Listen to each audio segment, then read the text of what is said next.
અવારનવાર ગુનાઓ કરવાની ટેવવાળા અસામાજિક અને ગુંડા તત્વો વિરુદ્ધ પાસા અટકાયતીની કાર્યવાહી કરતી સલાબતપુરા પોલીસ ટીમ મહેરબાન પોલીસ મહાનિર્દેશક તથા મુખ્ય પોલીસ અધિકારી શ્રી નાઓની કચેરી ગાંધીનગર તરફથી મળેલ નિર્દેશના આધારે પોલીસ કમિશનર શ્રી અનુપમસિંહ ગહેલોત સાહેબ તથા ખાસ પોલીસ કમિશનર શ્રી વાબાંગ ઝામીર સાહેબ નાઓના માર્ગદર્શન હેઠળ નાયબ પોલીસ કમિશનર જોન બે શ્રી ભગીરથ ગઢવી સાહેબ અને નાયબ police commissioner Shri C division Shri Chirag Patel સાહેબ નાઓના સુપરવિઝન હેઠળ શરીર સંબંધી મિલકત સંબંધી પ્રોહિબિશન તથા જુગાર સંબંધિત ગેરકાયદેસર પ્રવૃત્તિ આચરનારા ઈસમો તથા વારંવાર ગુનો કરવાની ટેવવાળા અસામાજિક અને ગુંડા તત્વોને ગુનાઓ કરતા અટકાવવા અને ગુનાઓ પર અંકુશ લાવવા સારું પાસા દરખાસ્ત કરવા સારું સૂચના આપવામાં આવી હતી।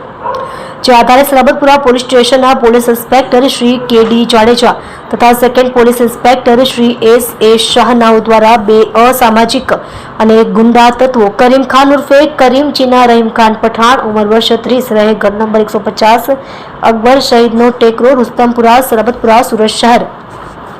बालकृष्ण उर्फे जमरुख विनोदभाई पारदे उम्र वर्ष 22 रहे घर नंबर 105 रेल राहत कॉलोनी मान दरवाजा सलाबतपुरा सूरत शहर विरुद्ध पासा दरखास्त तैयार करी मेहरबान पोलीस कमिश्नर साहेबश्रीની કચેરી તરફ મોકલી આપતા મહેરબાન પોલીસ કમિશનર સાહેબશ્રી દ્વારા બે ઈસમોના પાસા હુકમ મંજૂર કરતા